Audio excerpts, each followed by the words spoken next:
So welcome, our beloved and brilliant colleague, Angela. We so appreciate your consistent leadership and solidarity, Elder. And as always at Setsi, we begin all things by giving thanks to our creator. We give thanks to all the original stewards of the various lands we're on. We give thanks to all our ancestors, all those who toiled without compassion or compensation. We give thanks to all our elders and community stalwarts whose shoulders we stand on as we build, share, and learn together for our collective liberation and sovereignty. So, Elder Angela, can you please share a bit about your remarkable work with our listeners and viewers? Thank you so much, Victor, and it's great to be here to talk to you. And yes, we give thanks to our ancestors and to our leader and to our that heavenly being that's there. Thank you. So about our work, it's been fruitful, fulfilling. There's so much to talk about, but as you know, I work with Black African and Caribbean communities here in the region of Peel, Halton Region, and we are actually spreading even to Dufferin County. So a lot of work we do provide hope. And as we call our programs, Pathways to Wellness, we provide that to all of our clients and anyone who comes through our doors.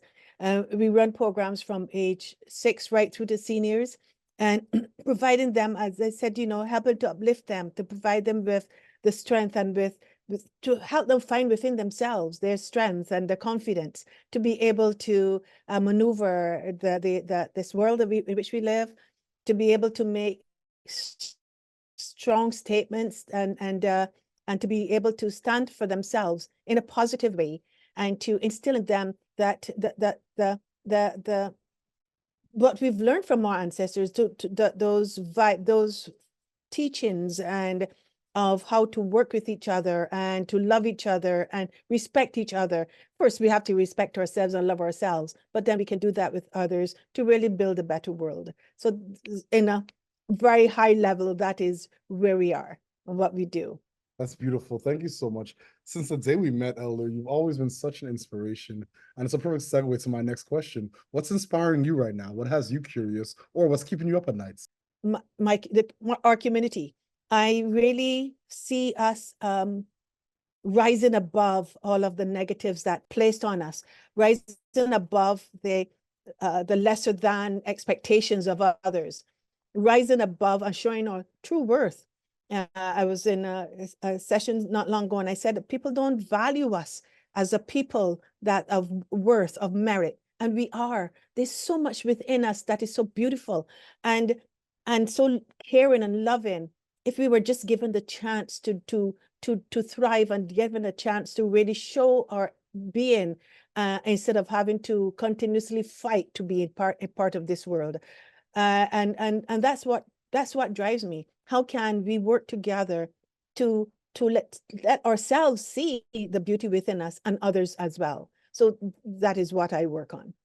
Indeed, indeed. So in terms of challenges, are there any challenges or barriers you and your colleagues are working to overcome? And if they are, what are some of the approaches you're using to overcome some of these barriers and challenges? A lot of the barriers we face is how we can really come together as a people and really work together and provide services, the services we need to really help us to thrive. As you know, I usually say too that we are usually faced with the highest negatives and the lowest positives. Higher unemployment, lower payment, funding. Those kind of things. It's always that for some reason we have it twisted around, and it's because of the systems in which we live, where we have to maneuver, and so that's the challenge, is really helping to break down those systems, changing the systems that really box us into a particular way of being, and we're doing that, and we're making some making some positive steps in those directions, talking to the ministry, talking to institutions, and showing them where those barriers are. And it's like turning the Titanic. It's a lot, but we are seeing some small movements. And I would like to say that we've been successful in receiving funding to work with partners to develop a Black Health and Social Services hub. And that's what we are working on right now, how we're developing that and helping to remove the barriers that are still in our way, because our way of doing things is not always the way of mainstream. So they want us to fit into their mold. It is always, no, for our community to be involved and our community to have input into this, we have to do it in a different way. So educating to break down the barriers. So those are the things that are challenging for us. System change is so important. Indeed, indeed, indeed. Thank you so much for that, your candor and your leadership. So my second last question, what is your ultimate goal and what does success look like and feel like to you and your colleagues? Right now, the ultimate goal the next big goal is to see the realization of this, the hub, the Black Health and Social Services Hub, which is going to bring primary care, mental health and addictions, and social services under one roof, and there's a place and a space that our community to come to and feel they belong. It's going to be their space. And we're just working on that. It's a tall order. We have funding to start, so that's great. And we'll be going after the funding. However, seeing the realization of that, seeing that opened up and people coming in where they can come in and say, this is ours. That space here that we don't have, that is our next goal. And that's what we're working towards right now. Incredible. Congratulations once again. That's a tremendous opportunity for once again to scale innovation and provide services to vulnerable distinct groups in our community. So once again, I just applaud your visionary and consistent leadership. So my last question, do you have any closing thoughts or calls to action for our listeners and our viewers? Yes, I want us to step back and really not just focus on our own being and our way of doing this or our own lives.